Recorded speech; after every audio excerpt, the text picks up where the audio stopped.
Hold on. Did you guys hear that? We're not the only ones looking for Aftershock.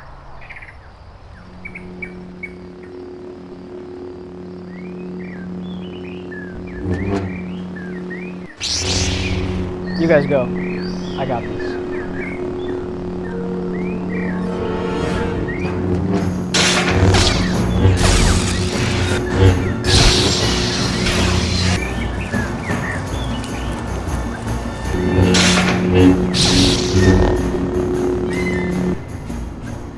How much longer? 2 miles to go.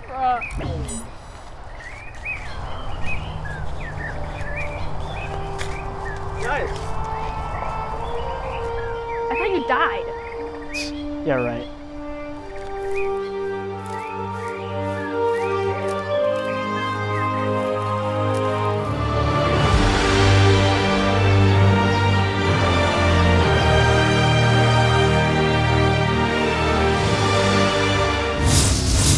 Coming up on this week's episode of Aftershock, our reporters open new doors to Black History Month at the Bay. a teacher finds their new rhythm beyond the music, Ren shares insight on the most iconic movies. and much, much more. What's up, Cypress Bay? I'm Matthew Maycutt. And I'm Alessia Levian, and Aftershock starts now.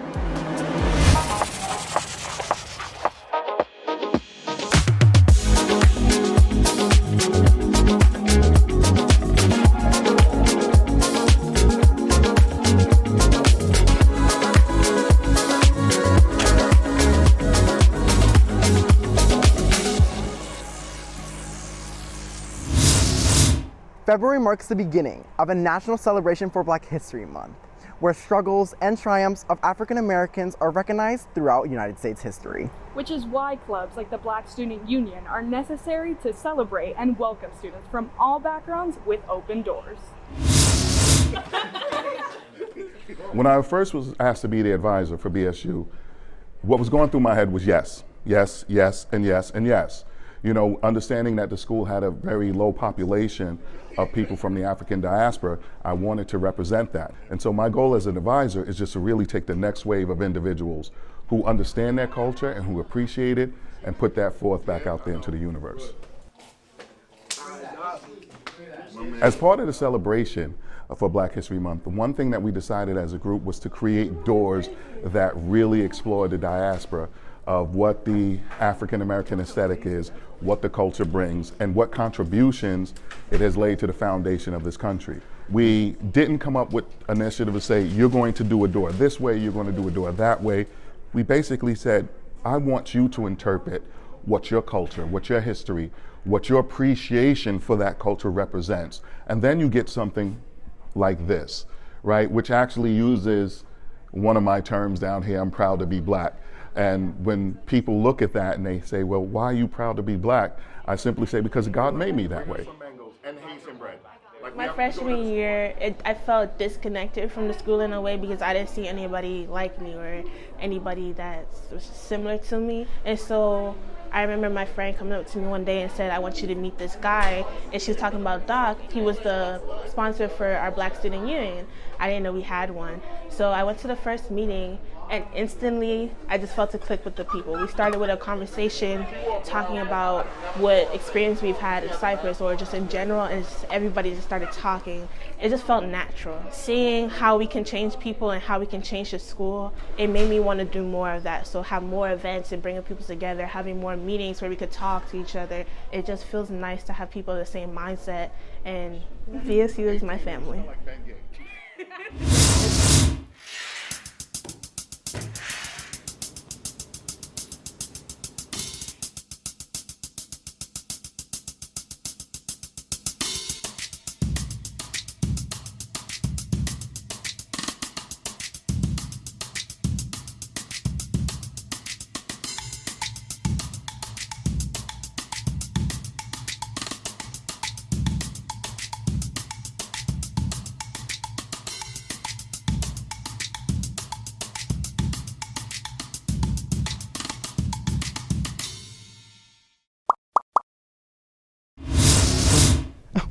Hey guys, welcome back.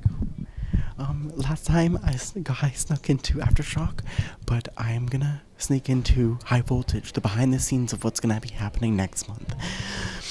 I love the smell of CBGB. Let's go. They're all looking at me like I'm weird. I don't fit in. Are you Martina? Yes. Can you make me a graphic? I'm kind of busy right now. When do you need it? No. For what? For High Voltage. For high voltage, like why? You're an Aftershock. How do they know me? Can you please say your name? I'm Duda. Hello. What's up? What's your name? Tristan. What do you do for High Voltage? What I do for High Voltage? I make videos for High Voltage, and one day I also want to be the producer for High Voltage. Oh, you're boring.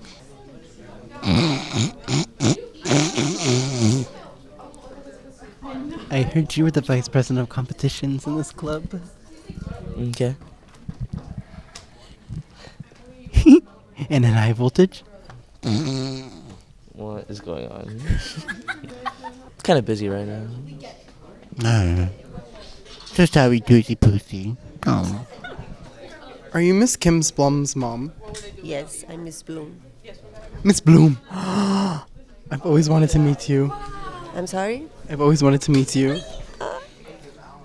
She likes me. You're so cute.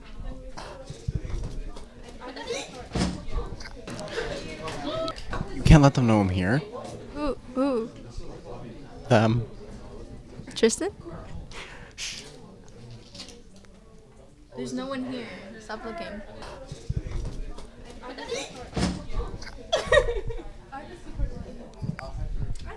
Is this Aftershock's biggest fan? Go. It's time to go. It's time to leave. It's time to leave. It's time to leave.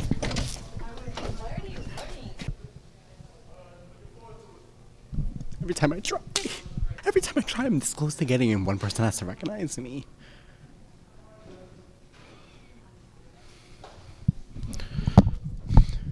Watch out today at the Bay. Just dance, gonna be okay. No, Alessia, honey. You don't ever deserve to go back on the dance floor. But what about... No, but our reporters did find someone who can find the rhythm and things outside of just dance. My name is Edie Vandepass, and I'm a choreographer and dance teacher. I got into choreography when I got into high school, and I joined the drama club. And my teacher, unfortunately, she wasn't talented at dance. She struggled with it, and I knew I could pick it up and help her, so I asked her to choreograph all the shows, and she allowed me to. And then I fell in love with choreography. I actually own my own company. It's called the Project, and I'm the director and choreographer of that company. The Project is French for soul. At the time when I created I was struggling a lot mentally, and I felt like I had lost my soul almost, like my inner self. So I wanted to create work that fulfilled the soul and was truthful to the soul. So each film is about stuff that I'm going through in my life at that point in time. So I feel like I do a lot of like self-reflecting, and I make sure that I know what I'm feeling at the moment and what I want to say at the moment. When I'm doing these short films, I'm already really involved in it because of the process and how personal, and like Miss Edie said, we do a lot of self-reflection, and it's personal to each of us in a different way. Every time we do a film, I try to go to the most beautiful places that I can, not only because I love it, but I also want to share it with my company. It's just like really nice. I want them to experience it and see the most beautiful places and dance at those most beautiful places. I love the outdoors, so I wanted to connect my two favorite things, dance and nature, but I want to make sure that they still correlate with our story. For Not Far Now, we filmed a lot around the ocean, that meant to like sail away. They're sailing away, they're moving away from home, they're leaving home, they're on a new journey. So wherever we're filming, there's a meaning behind it for sure. I really truly love the process of filming it, of course, is like amazing, and it's like being at these places is insane. But the process is like something that's like not real, like it doesn't feel real, and it's something you can't get anywhere else. And it's so special, and the people that you do it with, like you go to like just become so close with these people, and yeah, it's like an out-of-body experience. What dance means to me is to share. That's what it means to me.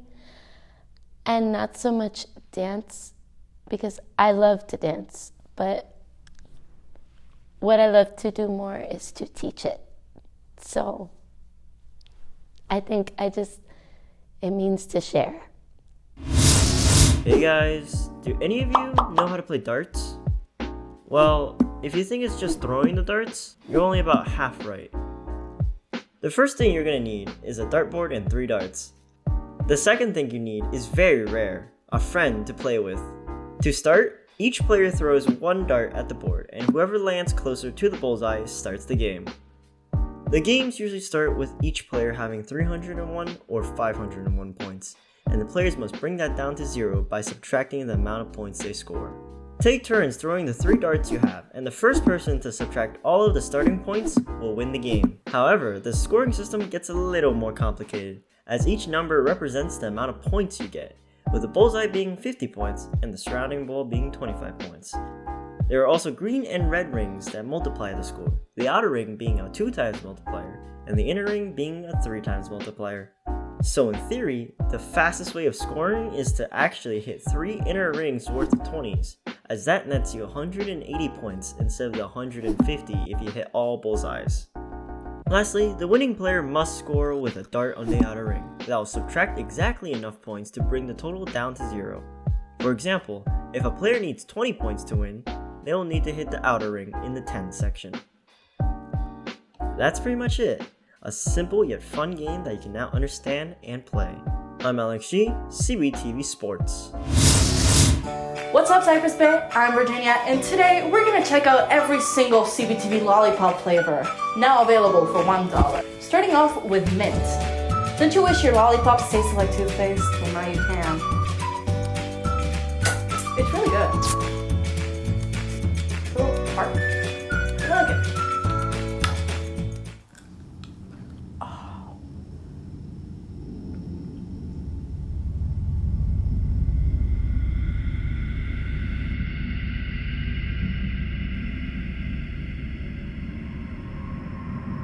I think it's time we address this.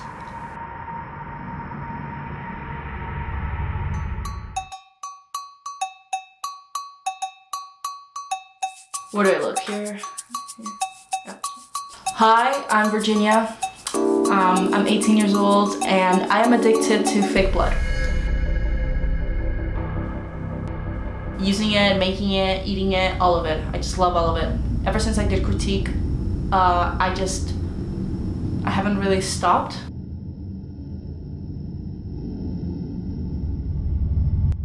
I'm worried about my sister and I don't even like the blood. I mean, sometimes we'll just be having a normal day and then she'll show up all bloody and ruin the vibe. These people, they don't know me, they don't understand me, and they sure don't know what's best for me.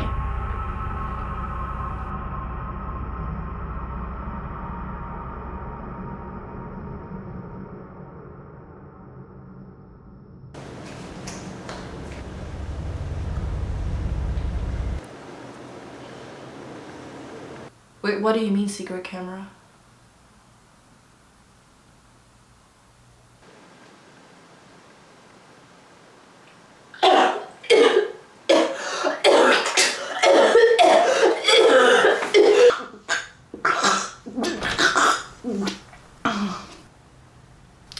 I need a food coloring or something for one day. Can you turn off the camera? I have blood in my hands. Alessia, if you had to pick your favorite movie, what would it be? Probably the Barbie movies. They're so Stop right there. The Barbie movies? They are what Ren might call cult classics. You should watch it. When we think of movies such as Donnie Darko, American Psycho, The Rocky Horror Picture Show, or Reservoir Dogs as good films, we immediately think that they were always the 5-star rated films that they are today. But on the contrary, these films were initially met with harsh reviews from critics, leaving the impression that they would never amount to anything more.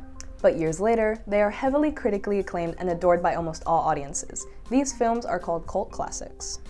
A cult classic is a film that has gained a cult following and recognition after having been negatively received by critics and the general public.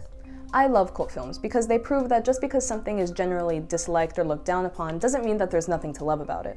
For example, the initial reception for the Rocky Horror Picture Show in 1975 was extremely negative. But it soon became a hit as a midnight movie when audiences began participating with the film at the Waverly Theater in New York City in 1976. The film touched on taboo subjects that maybe the general public at the time just wasn't ready for. All it took was a few like-minded people to take a chance on the film that would soon become the cult classic it is today. So next time you're watching a new movie, remember all of the cult classics that were initially called bad that are now adored by so many audiences before you judge a little bit too quickly. I'm Lauren Moise, CBTV. It's been a while since we saw Virginia around the bay, don't you agree? Oh, Virginia. I'm honestly kind of frightened to see what she's up to now. Let's take a look. Lady Liberty in Western Florida. Well, check this out. All the clubs are here, so let's look around and join TV. Hi! I'm just decorating a little bit, making it a little bit nicer. Who am I here with today? Maria. Cado. Ali. Nico. Let me just, if you don't mind. Thank you. So, what clubs are you guys joining this year? That childhood care one looked fun. Hold on. There we go. Look how much nicer it looks, don't you think? So instead of taking care of kids, wouldn't you want to be on television? This is fun, yeah. It's fun, right? These are the reasons you should join CBTV. Reason number 1, we go to California. Reason number 2, we go to Jacksonville. Reason number 3, we go to Atlanta. Reason number 4, we go to New York. So you should join TV. Okay, for sure. You're gonna. This is like signing your form. Like you join TV by doing this interview. We'll think about it. So congrats, you're now a CBTVer. I'll see you in California. Bye. Okay, bye. Hi, what club is this? This is APR History. APR History. There's one rule about this interview, and it's that you have to join TV production. No. What's APR History? We learn about art history and take an AP exam at the end. Cool. You should join our APR History after you join CBTV. Thank you very much. What's your name? Tina.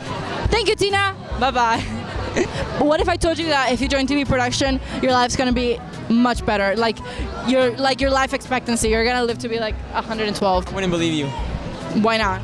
Because You have no proof that I'm lying. You have no proof that you're right. And over here, ladies and gentlemen, we have our executive producer. Do you ever wonder how this show right here gets edited? Well, it's this guy right here. Do you want to say something? Hi. Hi, what a nice little sentiment. Do you want to do a backflip for me? Yeah, sure. Let's do it. All right, ladies and gentlemen, let's check this out.